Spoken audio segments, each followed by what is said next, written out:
Top stories this evening sponsored by Courts, bringing value home. PPP government plans to lobby the Donald Trump administration. Claims that reports against the PPP government are all lies. Case of alleged electoral fraud. Magistrate addresses preliminary issues. And UG convocation ceremonies commence. Graduates urged to remain and contribute to Guyana's growth. HGP Nightly News begins now.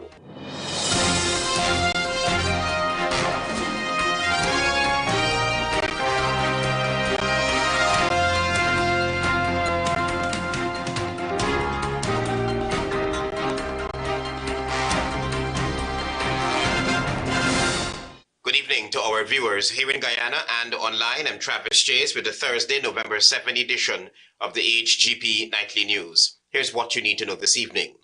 The People's Progressive Party Civic will now rely on paid lobbyists to guide them through the shifts in power on Capitol Hill or the White House. That was clear when General Secretary of the People's Progressive Party Civic, Bar Jagdeo, spoke on Thursday. Clearly aware that the Joe Biden administration is in receipt of reports of several human rights violations against the People's Progressive Party civic government, including indigenous rights, voting rights, freedom of expression, assembly, corrupt practices by government officials, and wrongful arrests, Guyana's Vice President Bar Jagdeo now plans to take advantage of the new Donald Trump-led administration, mainly to tell lobbyists that reports sent to the outgoing Democrat Party against his government are all lies. We're looking forward to continue to debunk all the lies, particularly with the new administration that will take office in January of next year in the United States of America. On the issue of free speech, Mr. Jagdeo on the PPPC seems haunted by chairman of the Guyana Institute for Democracy, Rickford Burke. Burke has been relentless in exposing acts of corruption and injustices by the PPPC. Mr. Jagdeo also plans to tell the Trump administration about Rickford Burke. We will point out for example, another example has been this abuse of the system by people like Burke and the others, constantly go in to the law enforcement authorities that someone wants to kill him from the government of Guyana. Mr. Jagdeo claims that the previous Donald Trump administration is aware that all the reports by the parliamentary opposition and civil society are false. Well, clearly, the Trump administration, the earlier administration, knew about who the people were. And that is why they threatened sanctions against them. They threatened sanctions against the Granger administration. It was the Donald Trump administration who had been in the forefront of calling on former President David Granger to concede defeat in the March 2020 general elections. Not so long after the swearing-in of President Irfan Ali, following the 2020 elections impasse, former United States Secretary of State Mike Pompeo became the first sitting U.S. Secretary of State to visit Guyana. Pompeo met with President Irfan Ali and private PPPC government representatives, according to sources. Travis Chase, HGP Nightly News. The direction of the 2020 elections fraud case will be known after December 9. In the meantime, legal preliminary issues are being addressed. Here is more. The defense attorneys in the case of alleged electoral fraud have 3 weeks to submit written arguments, while the state will have until December 9, 2024 to submit written responses in preparation for oral arguments. That was the ruling of the acting chief magistrate during a case management on Wednesday. The case was recently transferred to the acting chief magistrate after another magistrate who had begun hearing the matter fell ill and has since proceeded on leave. Special Prosecutor Darshan Ramdani, speaking with reporters on Wednesday, said the case has been too long in the courts. The most important thing for us is to get these matters on the way. It's been over 3 years now that these matters have been in the court. There have been many hearings. We had gotten off to a very good start some months ago, but Magistrate Daly is not well. And so we are now before a new magistrate. The matters are to be started de novo. Meanwhile, Defense Attorney Nigel Hughes, in updating the press, said that a critical issue was raised with the acting chief magistrate. That is, now that a new magistrate has been assigned to the case, any prior rulings should not be binding. The single legal point that I submitted was that when a matter starts de novo, which means afresh, you actually return to the first day the defendants appear before the court and decisions are taken there. So, for example, in an indictable matter, there's no requirement to plea. If the matter is converted into a summary matter, they hear arguments and then the defendants plea. Nightly News understands that the state is expected to hear from more than 70 witnesses. When hearings commenced back in July, the first witness was Local Government Minister Sonia Parag. Several senior Guyana Elections Commission functionaries and a former government minister are facing several conspiracy charges relating to an alleged attempt to declare fraudulent results during the 2020 elections. Travis Chase, HGP Nightly News. With elections approaching and the People's Progressive Party civic government announcing the distribution of a 100,000 one-off cash grant per eligible Guyanese, economist Dr. Clive Thomas called it nothing more than a handout. More from Daisy Richards. Speaking on the show Politics 101, Dr. Clive Thomas, an economist, highlighted that the one-off $100,000 cash grant that was announced by the People's Progressive Party Civic PPPC administration is merely a way of manipulating Guyanese as the 2025 election cycle approaches. It's based on who can vote, and because of that, it allows for political manipulation and for the tendency for it to become nothing more than a handout. He added that the announcement of the cash grant can only be based on government intentions and not what Guyanese deserve. Believing that it is an important socially based implementation, there should be a law that allows Guyanese to depend on the money provided by the government, Thomas asserted. It should be fixed, it should be time-based, so unbound, so that we know and people can plan their lives around it. That's something that comes before an election. He says that what the PPPC administration has done is a grave disservice to Guyanese. He advised the governing body not to spend millions on, quote, some fly-by-night idea, unquote. Meanwhile, Attorney General Anil Nandlal rubbished the call for a law to be passed which would govern cash grants. I don't understand. What are you making into legislation? Giving out cash grant to Guyanese, you're making that into law? For HGP Nightly News, I am Daisy Richards. Stay with us. You're watching the HGP Nightly News. Welcome to SNL Electrical Inc., where lighting and electrical needs are met with expertise and style. From the latest in electrical lamps to durable cables, circuit breakers, panels, we have it all. Illuminate your space with our elegant chandeliers, stunning crystal lights, and versatile pole lights. Looking to upgrade your comfort? Explore top-of-the-line AC units and our diverse selections of stylish styles. Visit us at 170-180 Thomas Street, Kitty, Georgetown. Discover a solution that not only lights up your world but transforms it. Call us on telephone number 226-3018 or 223-1634.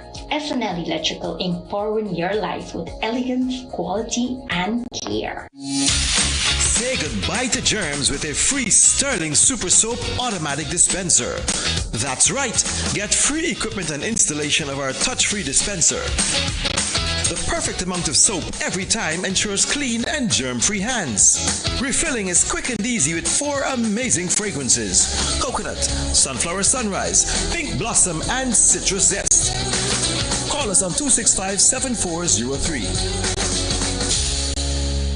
East Coast get ready. Saturday, November 9th. Julius Place on Novaculous Public Road. Gonna be lit when Chrissy's Beauty Haven preserve their first anniversary brunch and glow neon color edition. Color show and jam. Live in the place. It's gonna be the Queen of those S. Out of TNT. Lady Lava. outside with my days this summer. Yo, you don't know it's Lady Lava and it's all about Chrissy Beauty Haven. First anniversary, we're doing it in neon colors, bronze style. Right? Julia's Palace, the 9th of November, people Lady Lava coming and perform live. Now Bacalus, now good again. Yeah, she goes down the place. Right now I'm in the SF mood. Here. Warrior's Choice, DJ Pepper Feeling and DJ Maga. New Money Entertainment and Entertainment Jammers gonna turn it up. Session kicks off at 6 p.m. and admission's just $5 grand. There'll be giveaways by Lady P Nails Salon and Spa, Korean Classic Couture, Chicken King, Legal Entertainment, Lace and Bundles by Jasmine, Tunes Barber Studio, Luxury Wings by Trey, Wax Perfectly Wax, Queen Fiona's Fashion Diaries, Slayed by Val, Hair Makeup Slay, Quills Exotic Decor and Design, Beauty Haven, and Lady G Auto Sales. Saturday, November 9th, now Bacalus comes alive with Lady Lava. And find the consequences of having a good job.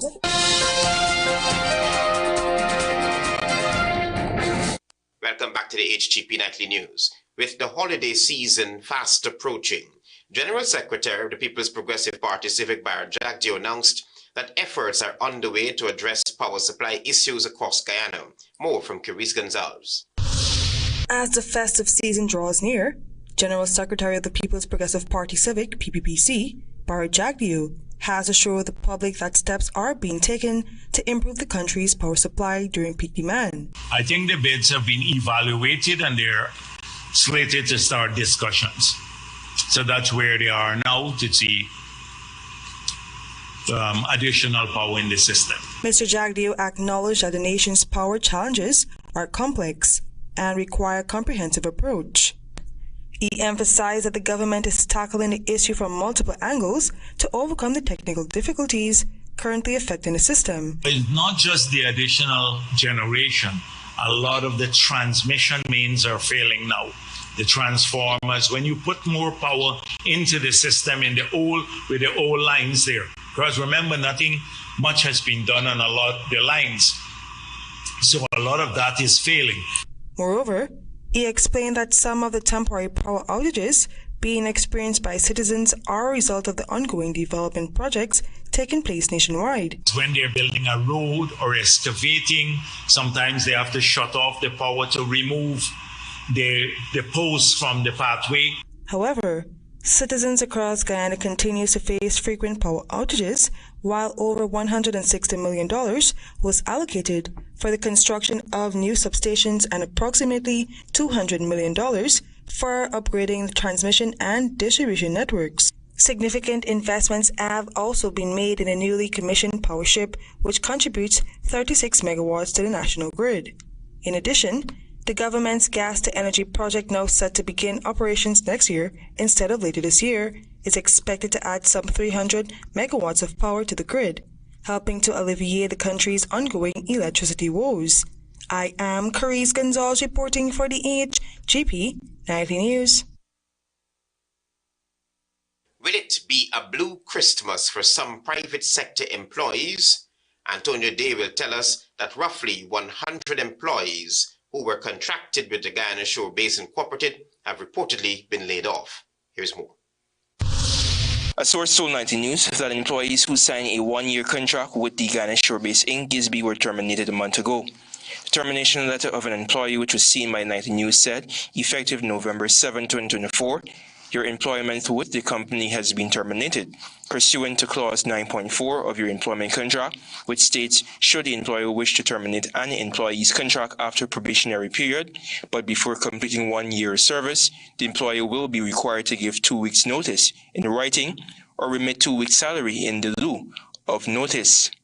The termination letter further stated that following this notice, the company will issue further correspondence to you on November 11, 2024, with the confirmation of any salaries owed to you for days worked up to the effective date of termination, payment in lieu of notice, if applicable, and any additional payment required by the law. End of quote. Staff, according to the letter, were asked to return any property in their possession that belonged to the company, at which time they will receive any outstanding monies owed to them. Meanwhile, the source told this newscast that several employees received their pay as the immediate future remains uncertain. The source said too, in the late October, staff sought redress from the Ministry of Labour. The source said, and I quote, "When you try to take these matters, most times you end up losing. So it does not make sense because these companies got their good lawyers," end of quote. The concerned former Gisby employee said no mention was made about a severance package. Gisby in a statement said the company's project team has been executing works at the gas energy site located in Wales, West Bank, Demerara. With phase 2 of the project now completed, additional resources brought on specifically for this phase are being demobilized, as no further scope of work has been assigned to Gisby by our client at this time. This transition has resulted in 22 positions becoming redundant. The Ministry of Labour, through the Chief Labour Officer, was notified of this development on October 29 and November 6, 2024, respectively, and the impacted employees were informed of this development during meetings with the project team, according to the statement. Statement continuing. These terminations come into effect today, November 7, 2024. A small number of employees with accrued leave were asked to proceed on the leave as the company continues to evaluate avenues for reassigning staff to other areas of our operations. All of the affected employees will receive payment in lieu of notice, severance, and all outstanding benefits. This action has been a last resort for Gisby, taken only after carefully evaluating all possible alternatives. Throughout this process, Gisby has prioritized minimizing the impact on our workforce and has exhausted every viable option to retain our skilled team members within the other aspects of our operations. End of quote. It is alleged that the U.S. firm contracted to execute the project is yet to remit payment to Gisby for work done. This subsequently led to local firm Gisby being unable to meet salary demands. Antonio Day, reporting for the HGP Nightly News. As the University of Guyana commenced the first of 3 graduation ceremonies on Thursday, President Ifran Ali called on graduates to remain in the country and contribute to national development. The University of Guyana is celebrating its largest graduating class to date. Caris Gonzalez will tell you more. During the opening of the University of Guyana's 58th convocation ceremony on Thursday, President Ifran Ali urged new graduates to remain in Guyana and contribute to the nation's growth. President Ali, in delivering his charge to graduates virtually, stressed the urgent demand for skilled and qualified individuals to help build the country's future. We need all hands on deck. We need you, our qualified graduates, to be the builders of this new economy. We need you to be audacious and for you to bring fresh ideas to the table. President Ali further noted that while the nation is progressing, there are still other critical sectors that require attention and development. As you step out into this new chapter, I urge you to make the most of what the future holds. Those who will follow in your footsteps, thousands more who will have the opportunity to learn, grow, and aspire, will do so thanks to the free education at the University of Guyana. Meanwhile, Minister of Education Priya Manik Chan in her address praised the graduates for their hard work and achievement, emphasizing that their education will serve as a stepping stone toward greater professional success and increased contributions to society. As you now take your place among the thousands who have successfully emerged, we can only hope that you have fully internalized and appreciate the binding responsibilities you now take on as children of Guyana's soil. As you now look across our highly diverse and complex landscape. This year, the University of Guyana is celebrating its largest cohort of graduates with over 3,500 students across more than 50 fields of study. The convocation ceremonies featured graduates from the Faculty of Engineering and Technology, Agriculture and Forestry, Earth and Environmental Sciences, and Natural Sciences. I am Caris Gonzalez reporting for the HGP Nightly News. You're watching the HGP Nightly News. Stay with us. Planning a cleanup? We can help. Sevon's Waste Management skip bins can be provided for home renovation projects, yard cleanup, or construction project. It's simple. Step 1, give us a call. Step 2, we put down the bin. Step 3, load it up with all of your junk. Step 4, we take it away. That's simple. Bins are also available in various sizes, so there is no job that is too big or too small. Call Sevon's Waste Management today at 218-1455. Tropic Construction Solutions, we pride ourselves on being one of the leading distributors of high-quality woven and non-woven geotextile fabric, geotextile tubes, and geogrids for over 15 years in Guyana. We supply reflective vests, sleeves, quality hard hats, and more for your construction needs. We are located in number 2 Village, East Coast, Berbice, 1 minute from Palmyra. Our distribution mechanism enables us to offer delivery across the city of Georgetown. Contact us at +5926 284 077 or visit our website at www.tc. GCOM is currently conducting a national registration exercise. Who can register? Anyone who will be 14 years or older by December 31, 2024 and is a Guyanese citizen by birth, descent, naturalization, or is a citizen from a Commonwealth country living in Guyana for 1 year or more. Where to apply for registration? You are required to visit the registration office that is responsible for the registration of persons in your area of residence to apply for registration. Office hours, Monday to Thursday, 8 to 12 hours, 13 hours to 16 hours 30, and Friday from 8 to 12 hours and 13 to 15 hours 30. The offices will be closed on weekends and holidays. This registration exercise will end on November 29, 2024. For further information, contact the GCOM on 225-027729 or visit the website www.gcom.org.gy.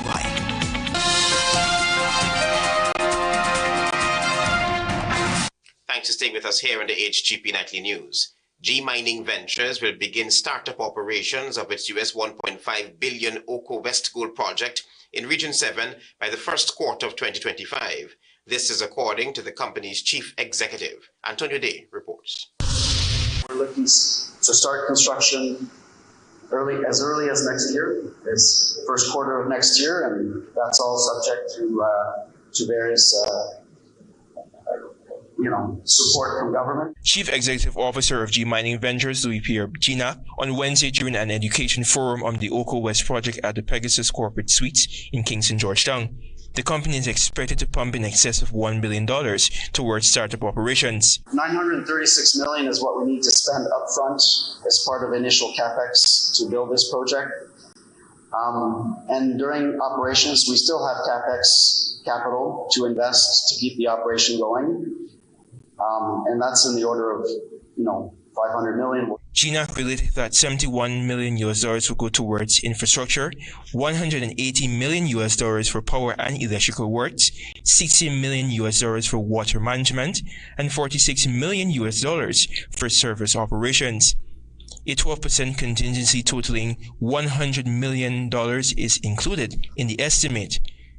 GNAC also informed that 30% of mining will be underground, while 70% will be open pit. Meanwhile, the Environmental and Social Impact Assessment, known as ESIA for the Oko West project, is slated to be submitted in November of this year, the CEO noted.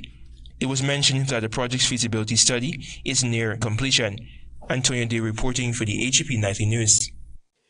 Visual arts nurtures creativity. This is according to Senior Educational Officer in the Ministry of Education, Mark Roberts, on Wednesday during the annual National Visual Arts and Fair exhibition. Daisy Richards will tell you more. On Wednesday, schools from all across the country and senior officials from the Ministry of Education gathered at the Castellani House in Georgetown to participate in the Ministry of Education's annual National Visual Arts Fair and exhibition.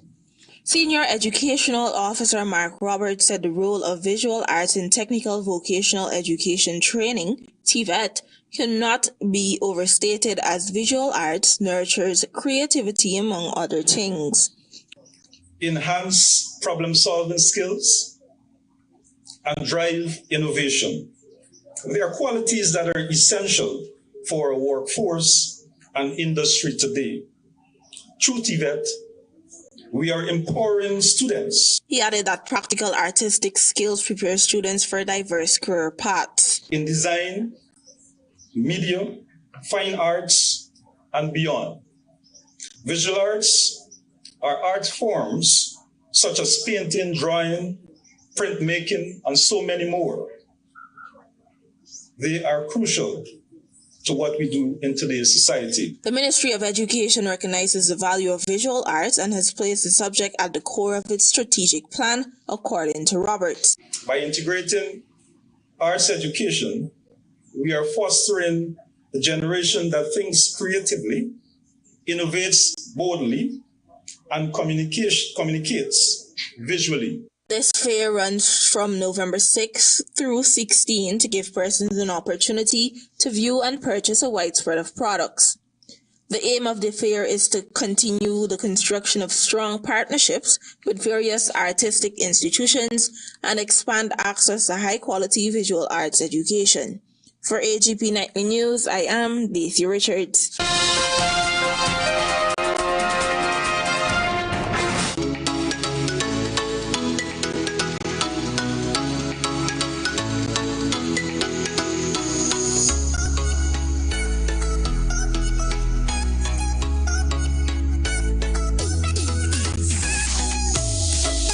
This is Offshore Diaries.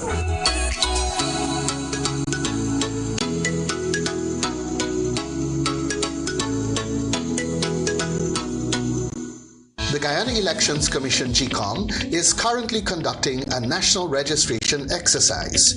Who can register? Anyone who will be 14 years or older by December 31st, 2024 and is a Guyanese citizen by birth, descent, naturalization, or is a citizen from a Commonwealth country living in Guyana for 1 year or more. How to apply for registration? You must visit the GCOM registration office that is responsible for the registration of persons from your area of residence to apply for registration or name change or correction.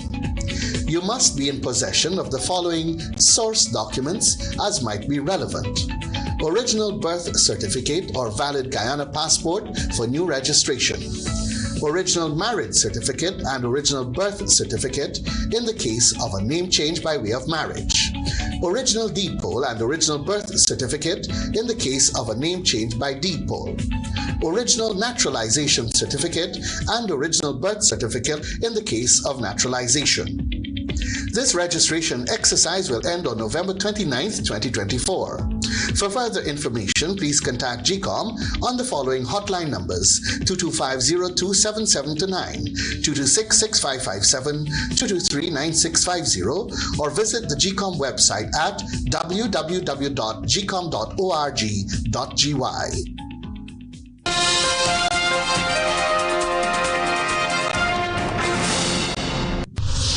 Good evening and welcome to Thursday's edition of the Regional News. We begin with news from Trinidad.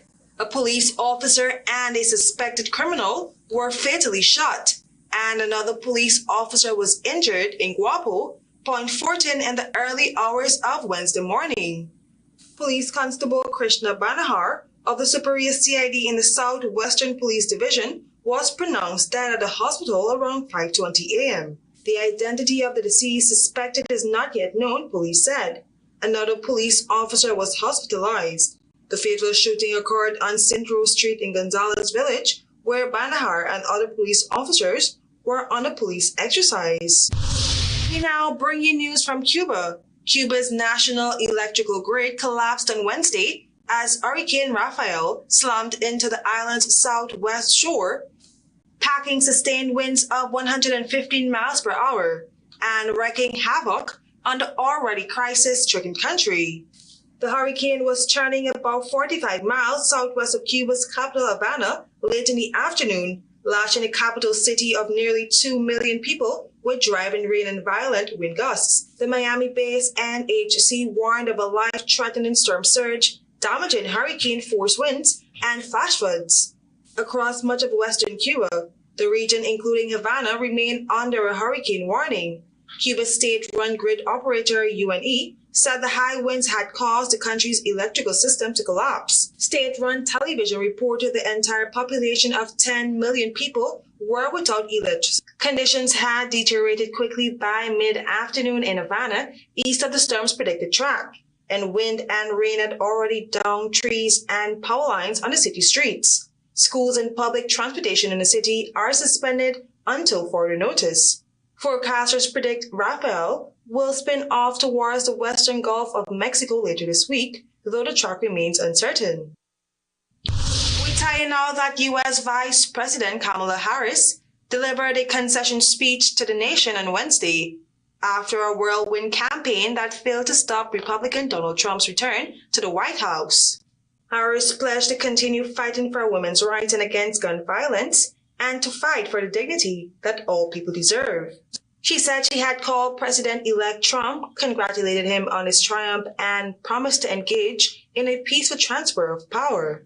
The somber mood was in striking contrast to the homecoming a few weeks ago on the Howard campus, when thousands of students and alumni gathered ahead of what they hoped would be the election of the country's first graduate of historically black colleges and universities as president. Harris rose to the top of the Democratic ticket in July after Biden stepped aside and brought newfound enthusiasm and cash to the Democratic ticket. But she struggled to overcome voters' concerns about the economy and immigration. She was handed a resounding loss on Tuesday, with Trump winning a greater share of votes across most of the country compared with his performance in 2020, and Democrats failing to secure key battleground states that decide elections. I am Carice Gonzalez. Thank you for watching.